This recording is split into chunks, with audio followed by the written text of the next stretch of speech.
James. In this modified game, you can see the enemy through rolls. Wrestling. Bounced off the knee of Edge, and Edge now in position again with a spear to McIntyre. Pop culture. Everybody wants to be Batman. This is your home for the best combination of the three. Welcome everyone to the relaunch of Neo Reality Collective. So, we got a lot covering of the DC Universe's latest venture in the new era heading into March 2021. Something called DC Issue 0 Infinite Frontier.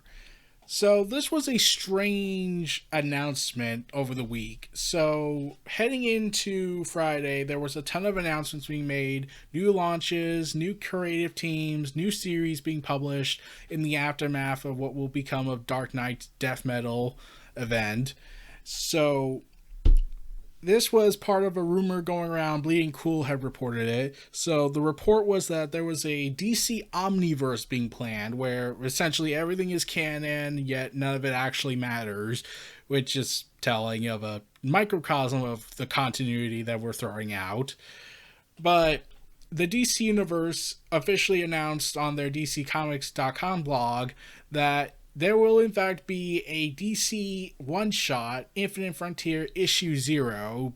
I don't get the whole point of a 0th issue, but it's give or take. So this will bring together the creative talent in the comics to introduce the next phase of the DC Universe, which will be a 64-page one-shot presenting infinite possibilities for the world's greatest superheroes, releasing on March 2nd, 2021. The blog post read that the DC Universe enters its next phase this March with the release of Infinite Frontier Issue 0, a 64-page one-shot from the most creative and innovative storytellers in comics that sets the table for new tales, talent, and characters for 2021 and beyond. As Dark Knight's death metal exposes our heroes to the multiverse's darkest threats, and a DC future state provides a glimpse into possible futures of the DC Universe, this blockbuster one-shot propels our current heroes into the current day and a world full of endless possibilities. Joshua Williamson, who was the lead writer of the Flash story until issue 101, and was the end game of his run and his era on the Flash for all the way back from Rebirth, and his epilogue sort of was eventually death metal, speed metal. Infinite Frontier really feels like the beginning of a new era of DC Comics, a time when anything is possible, he said in an interview on DCComics.com blog. We're taking the aftermath of Dark Knight's death metal and combining it with the best things we love as storytellers about the DC Universe, resulting in bold, fun, and exciting new directions. There are a lot of teases, just new storylines and surprises, mysteries for the year set up in Infinite Frontier Issue 0 that you won't want to miss. So, featuring a dynamic primary cover by Dan Jurgens and Michael Janin.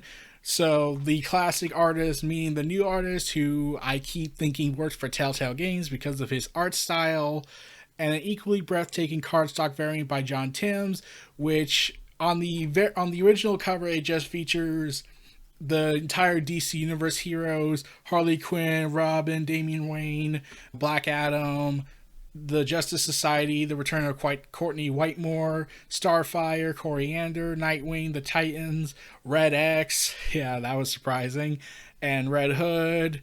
So, and the variant cover features Wonder Woman in a new outfit, which shows her seemingly in a realm of God, since, God's holy vengeance, the Spectre is there.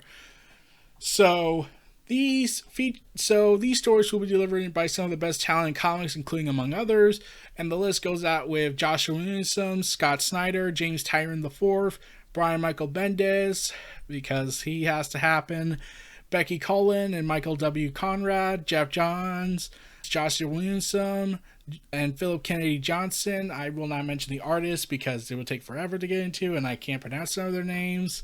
But Infinite Frontier will also serve as the catalyst for a new can't-miss series and storylines continuing throughout 2021. And in some of the listings, an unthinkable attack by the Joker makes him the target of a worldwide dragnet with ex-cop Jim Gordon in hot pursuit in the ongoing series The Joker by James Tyrion IV and Gila March. I've always been mixed about Galen March's art style. It just looks way too trying to be a flash of a mix of two styles of realism, dynamic, but it just comes off a little weird. Like, there's sometimes it's good, but there are times it gets, I don't know how to describe it. Like, it feels way out of it for me a little bit. He was around during the Tom King run, so we'll have to see where that goes. Spinning out for breakout appearances in Future State Wonder Woman and Future State Superman Wonder Woman, young Yara Flor begins the search of her destiny and her connection to the Amazons. So the new Wonder Woman in the Future State event was basically a testing out, and now she's coming back into the main DC universe, but this time she's rumored to be the new Wonder Girl, even getting a TV series up for her in the CW. It's orientation day at Titans Tower as Tim Sheridan and Raphael Sandoval, butcher that name, introduced a new group of teen heroes, including the future Red X, to the original New Teen Titans era members, setting the table for the duo's Teen Titans Academy series in March. So they basically took the page from the Strange Academy and were like, we could do that with the Titans. The adventures of the Justice League continue, beginning with Justice League issue 59, now written by Brian Michael Bendis, with JLA members including Black Adam, Hippolyta, and Naomi. So I was mixed when I heard this, because Brian Michael Bendis' run on Superman was not as good as it should have been. I'm not saying he's bad, and I'm not saying he's a hack, but my problem with Brian Michael Bendis' style is that he deliberately ignores continuity and just does his own thing. But when it came to Superman, it very did feel like he was in character. Superman as a character, when I was reading some of his issues, did feel like Superman was in character. It's just everything around Superman was Brian Michael Bendis. And that leads to some questionable realities in the state of the DC universe for us and everything, leading to Superman revealing his identity for like the third time, I think, at this point.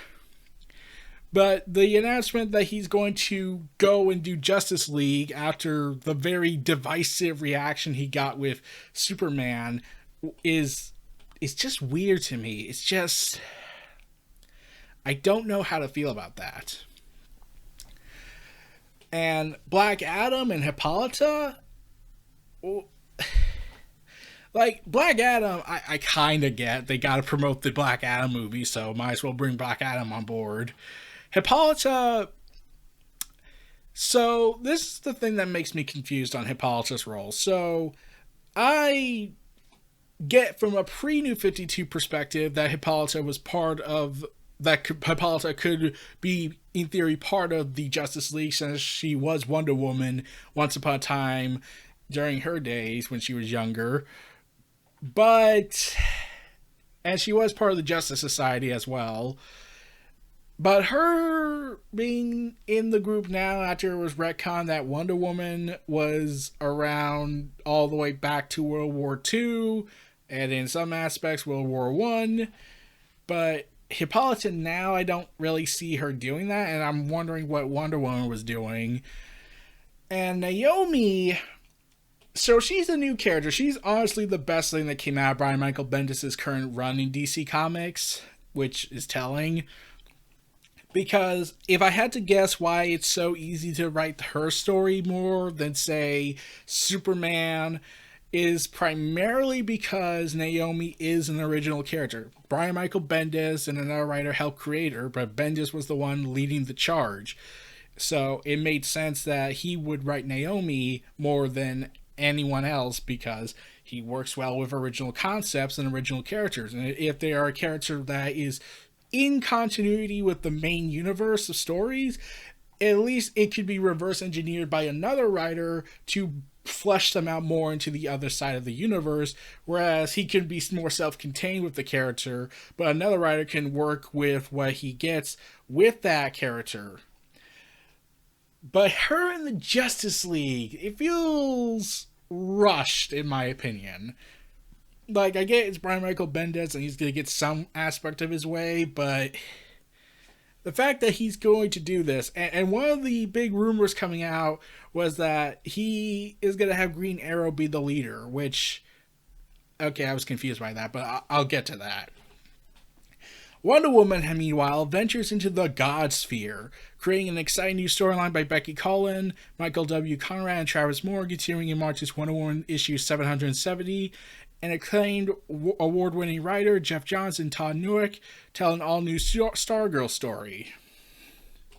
For fans wanting a gateway into the next great era of storytelling, the 64-page oversized one-shot is a guaranteed must-have for March pull lists, priced at $5.99 for the main cover version and the $6.99 for the cardstock variant. This book will be available at all comic book stores and participating digital retailers on Tuesday, March 2nd, 2021.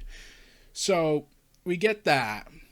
And another thing that was announced over the week during this, we're going to go ahead and give my overall thoughts at the end of all this. A new announcement regarding James Tyrion's expansion of the Batman mythos is a book called Batman Urban Legends, which will be a new 64-page monthly anthology series spotlighting new creative voices and ties into some of the biggest events in Gotham.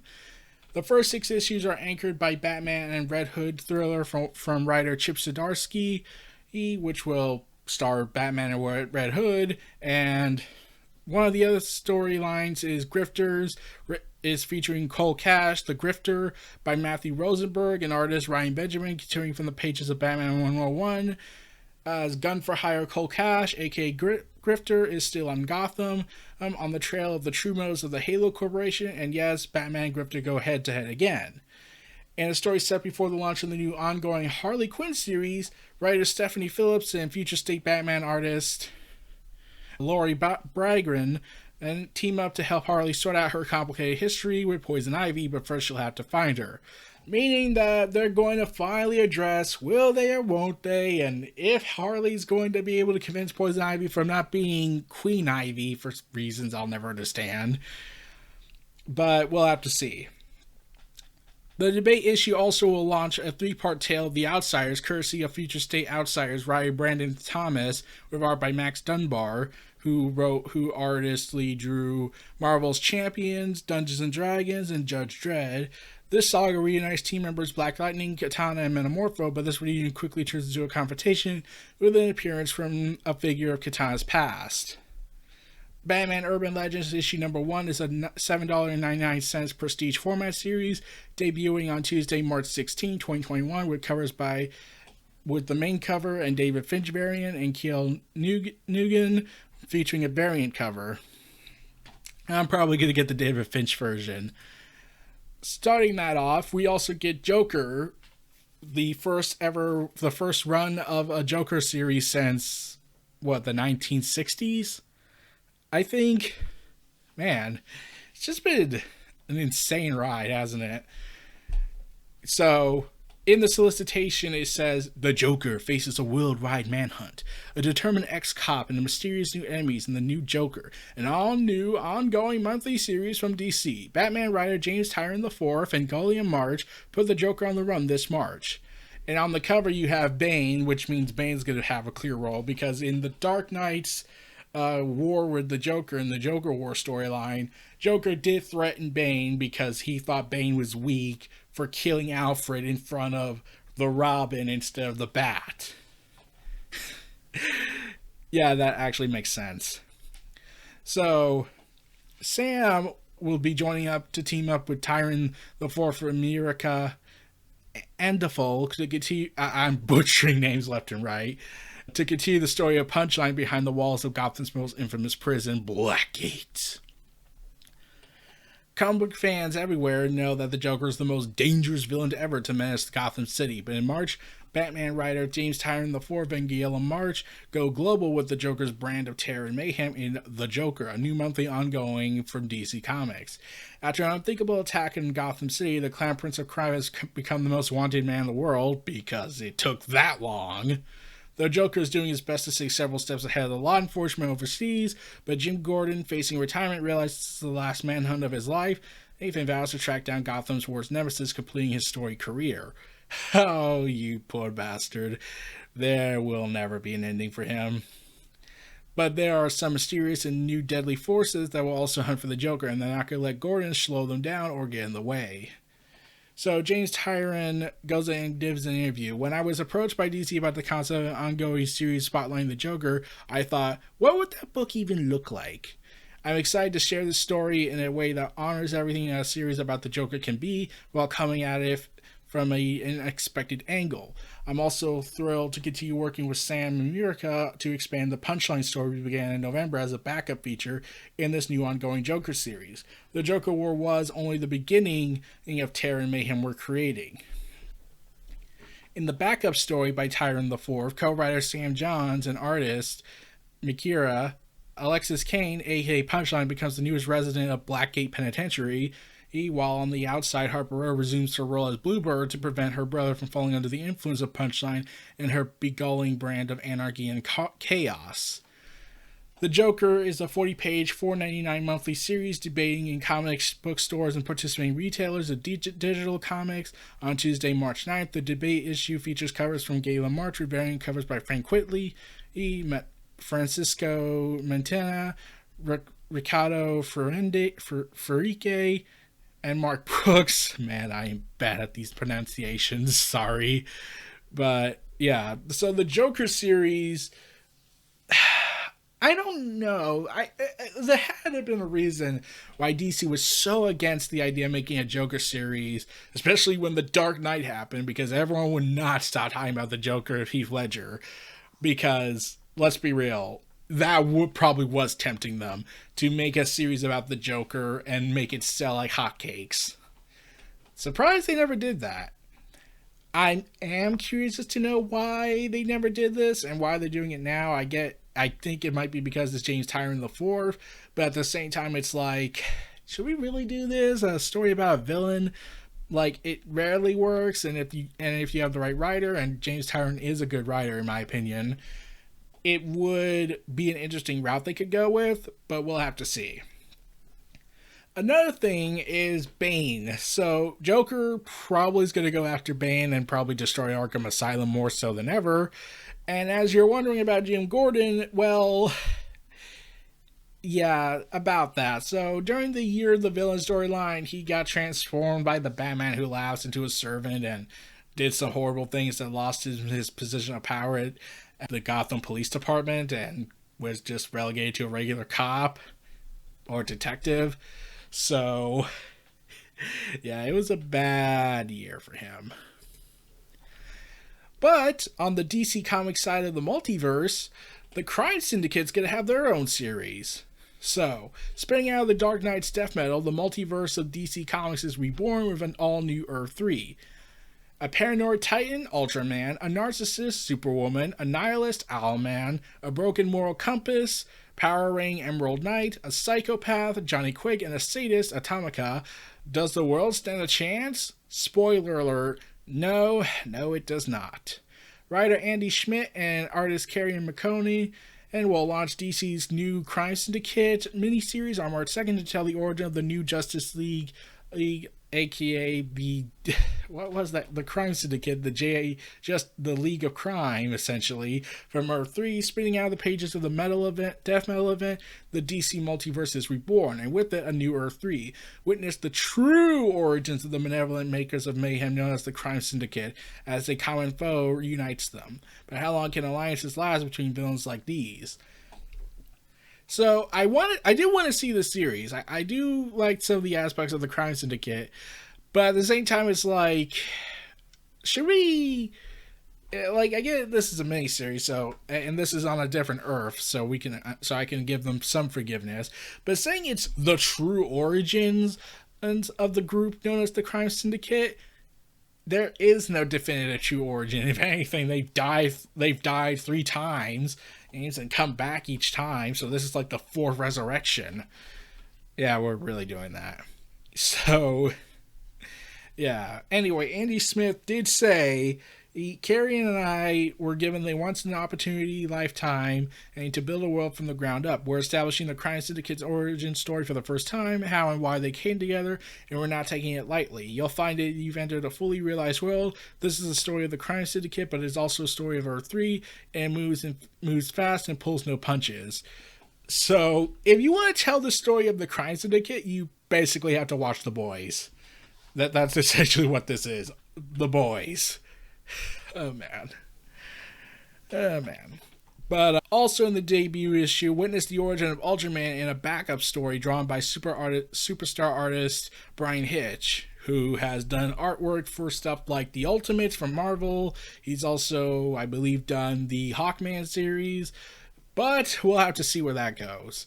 It will launch, the 6-issue miniseries will launch on March 2nd, 2021, with a cover by Jim Chewing. I'm pretty sure I butchered that name wrong. And a variant cover by Scan.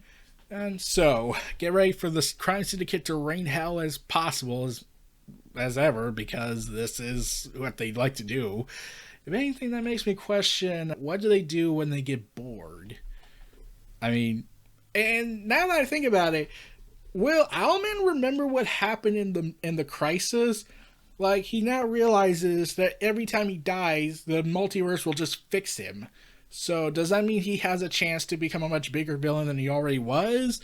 And will Ultraman remember, oh wait, you killed me, you son of a bitch? Yeah. Probably gonna get censored for this. But yeah. I think that might be a route that you might take this, but we'll have to see. The post-Brian Michael Bendis era is over, as the new writing team of Philip Kennedy Johnson and artist Phil Hester team up for The Golden Age in March 2021, and plus in a backup series, Tales of Metropolis, beginning as the new writer of Action Comics and Superman in 2021.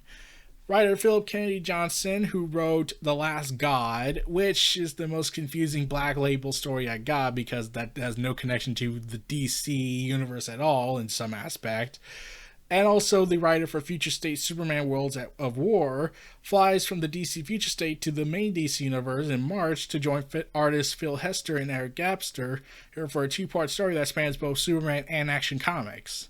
Saying in an interview, I can't begin to describe what an honor it is to be writing Superman and Action Comics, especially following one of my industry heroes, Brian Michael Bendis. One of my earliest memories is the thrill I felt watching the Christopher Reeve Superman films for the first time. My goal for every issue will be to give readers the same physical reaction, the same lofty aspirations that Superman desires, the desire to be better than what we are, and to do more than the world thinks we can do. In Golden Age of Part 1 on March 9th, Superman issue 29, Jonathan Kent is back from the 31st century and fighting cosmic threats alongside his legendary father. But when an interdimensional breach opens near Earth, John recognizes the creature that emerged, the cosmic leviathans that the Legion of Superheroes credited with the death of Superman. In a new backup series, Tales of Metropolis, in the same issue, writer Sean Lewis, DC Future State Superman Metropolis, and artist Sammy Barcy of Harley Quinn follow Jimmy Olsen on a quest to meet some of the city's more colorful denizens, beginning with Bibo Boboski. I cannot pronounce that name. Then in Part 2 of Golden Age in Action Comics 1029, as Superboy desperately tries to save Superman's life from the Leviathans of the Breach, Superman discovers the Breach's shocking origins. But with the powers mysteriously failing, he is utterly outmatched. Can Superboy change the course of history and save his father's life? Don't miss this prelude to DC's massive Superman event. Plus, in an all-new backup of Tales of Metropolis, writer Becky Cullen and Michael W. Conrad from Future State Immortal Wonder Woman join forces with Michael Avon Oman to continue the Midnighter story that Cullen and Conrad started in DC Future State.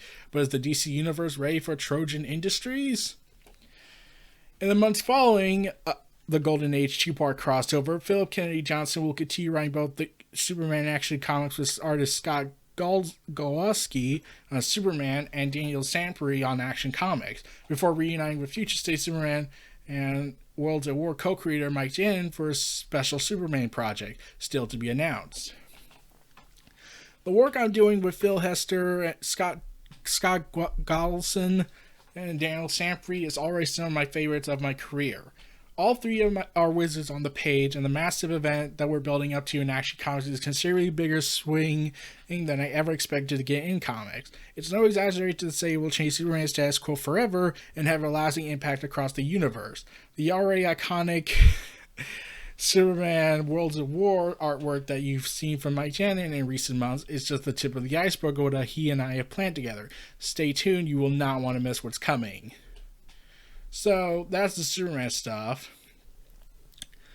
Also, the Man of Steel stars in a new prestige format anthology miniseries, Superman Red and Blue, joining up with Batman's Black and White. So, it's going to launch for 40 pages, 1 of 6 prestige format, with a variety of talent. So, I'm excited for that, honestly. And the main cover is going to be Gary Frank. So, instantly it's interesting. Meanwhile, on that front, Sensational Wonder Woman will finally launch as a digital first, but then will come to physical comic book stores. The digital series launches on January 6th of 2021 and arrives in comic book stores on March 2nd. A combination of fan-favorite storytellers and trailblazing new writers and artists are coming together to celebrate Wonder Woman's 80th anniversary with an all-new digital first series, Sensational Wonder Woman. Published weekly, this reader-friendly, high-action series poised to deliver dynamic, standalone stories that are free of continuity, giving horrorcore fans even more Wonder Woman action to love, and new fans a fun starting point to enjoy stories and provide a gateway to discovering more about Princess Diana. I would have honestly called this sensational comics, because action comics, detective comics, sensational comics, it just makes sense to me. And it was called sensational comics once upon a time, with DC Comics doing a special Sensational Wonder Woman special that was called Sensational Comics. I don't know why they felt the need to not call it Sensational Comics, but we'll have to see. For the first digital arc, newly announced Harley Quinn writer Stephanie Phillips, Wonder Woman Agent of Peace artist Megan Hetrick, and colorist Marisa Louise pit Wonder Woman against the evil Dr. Psycho. During the battle with the villain, Wonder Woman sacrifices herself to stop him, the impact from his psychic blast trapping her in an alternate reality. With the help of guest star Hawkgirl, Diana must remember who she is before it's too late. Future digital print/arcs will spotlight Diana teaming up with other allies from the Wonder Woman mythos, such as Cheetah, Steve Trevor, Hippolyta, Wonder Girl, and others. The stories come from a host of talented creators, including artist and writer Colleen Doran, Alyssa Wong, Carlina, and several other artists with more to come. So, like I say, it will arrive on January 6th and then launch in March 2nd, 2021 as a physical version. And will also include some variant covers. So get ready for that. There will also be a new Flash team writing the story with Jeremy Adams and artist Brandon Peterson debuting in March 2021. The redemption of Wally West begins in Flash 768 when the former Kid Flash decides to call it quits. So, after spanning the events of DC Universe Rebirth to Heroes in Crisis to Death Metal, the former Kid Flash, whatever you want to call him at this point, decides to call it quits. Family is more important to Wally West than the connection to the Speed Force. If you love the Flash and want to hit the ground running for the redemption arc of DC's favorite speedster, Flash issue 768 is the perfect jumping on point. So, okay, I'm confused by this. Why can't Wally West have been redeemed in the Death Metal event? Because they clearly were setting up that he was redeemed in Death Metal. Like, there was a ton of stuff in there that made me think, yeah, I'm pretty certain that he's content. He's made some peace with the Titans. He's made peace with other people. He's made peace with himself for what he's done. And Roy Harper seems to forgive him. So why are we doing this? Why don't you say Wally West Flash No More story, where he wants to quit now and because family's more important to him? But, yeah. Anyways, Adam goes on to the interview and saying, there's some dispute about who would win a race against Wally and Barry. It's Wally. But let's just say, it's a question that starts this new adventure. I've tried to pour all my excess enthusiasm into writing a story that explores some of the crazy sci-fi elements that Flash books are known for. So, race to the store, pick one up, or two, or three. In the months following the Future State event, Barry will need his former partner more than ever. Will Barry let Wally walk away? Barry Allen and Wally West must confront the past by way of the Justice League led by Green Arrow. Ollie's the one person Wally hasn't talked to since Roy's death. So pick up The Flash starting in March 2021, and we'll see the Flash finally decide who will carry the Scarlet Speedster legacy towards the future. Will it be Barry or Wally?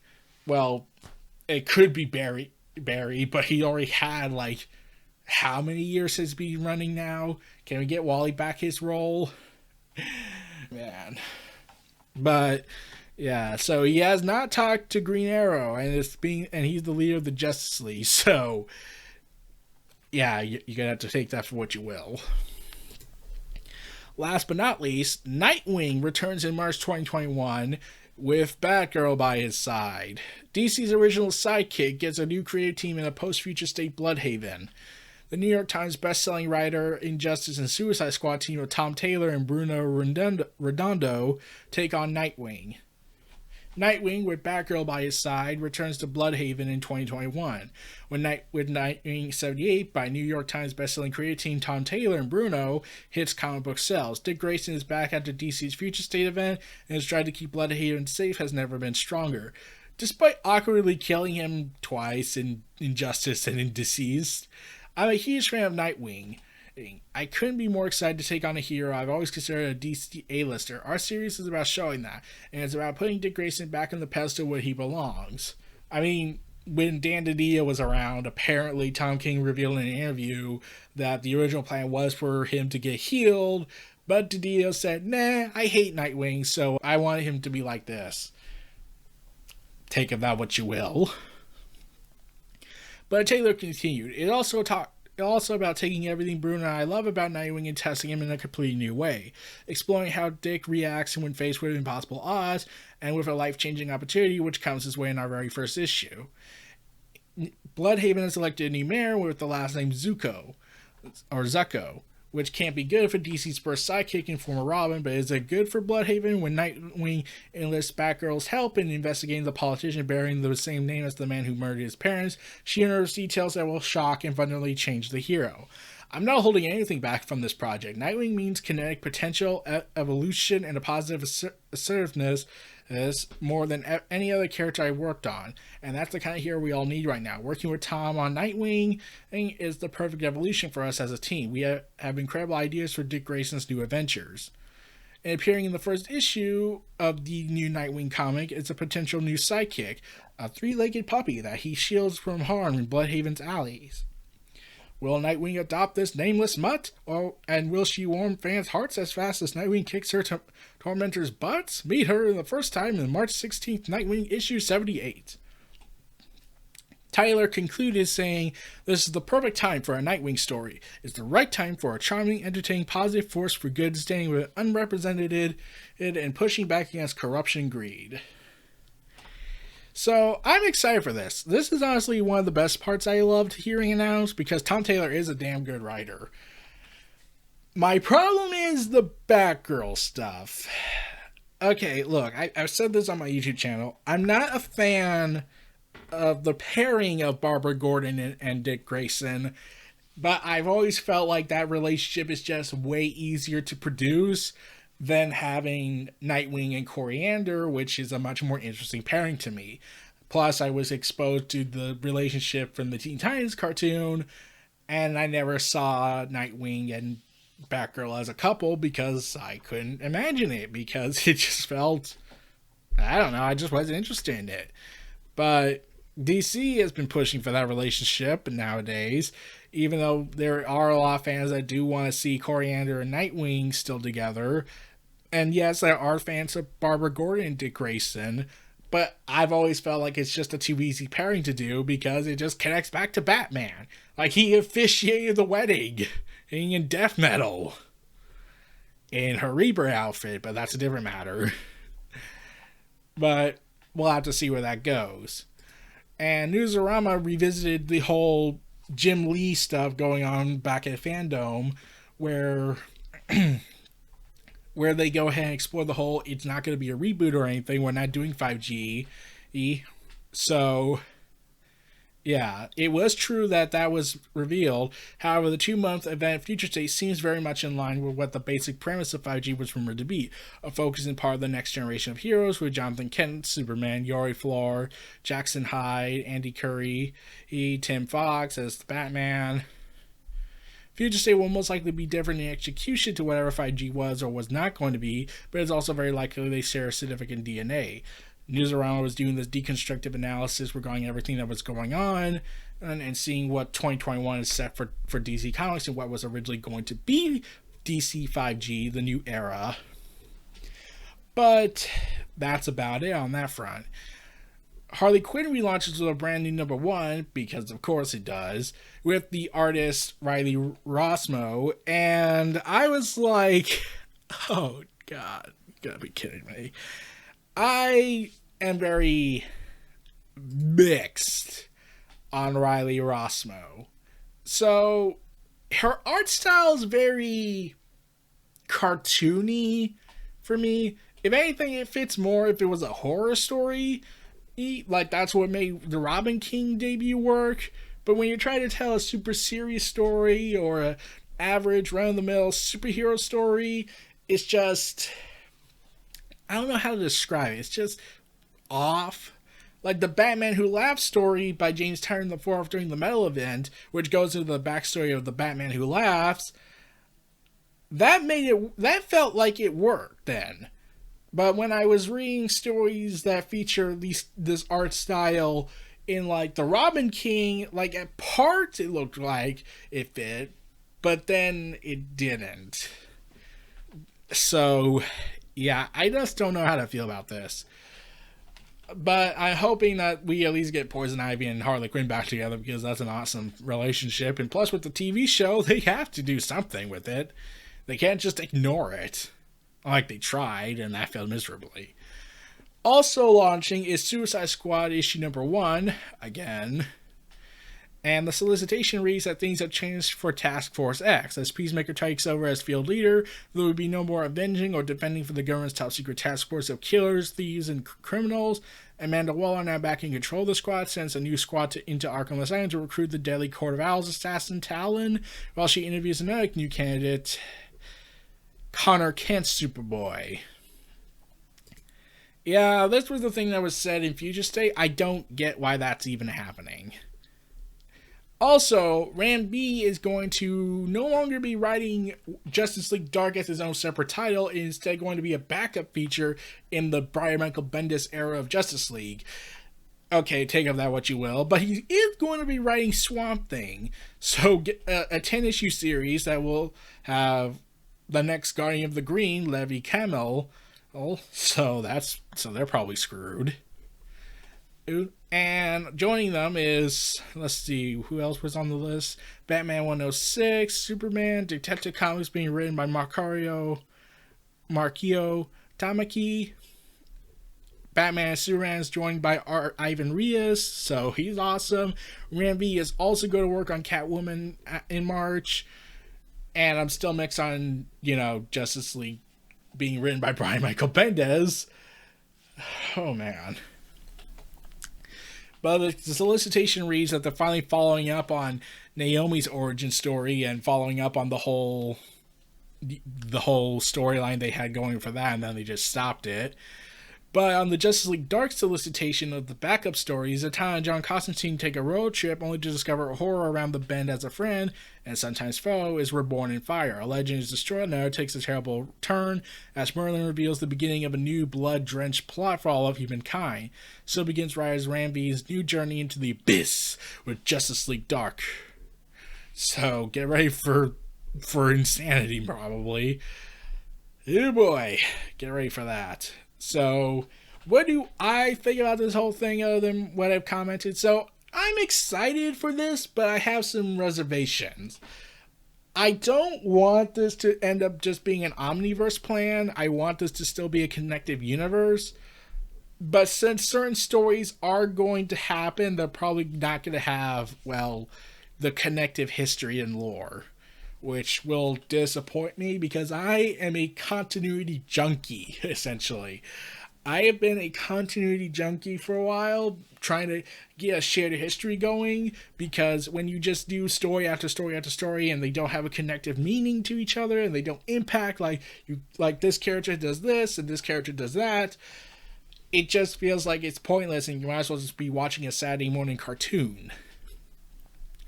And sometimes that's good, but at the same time, it's like, it just kind of sucks a little bit when you're not getting that content like that content where you get to experience that this story means something to something down the road or something that affects another side of the universe of characters, instead of just being, oh, it affects this story and that's it and probably not ever again. So we'll have to see where this all goes. I'm hoping it's really, really good.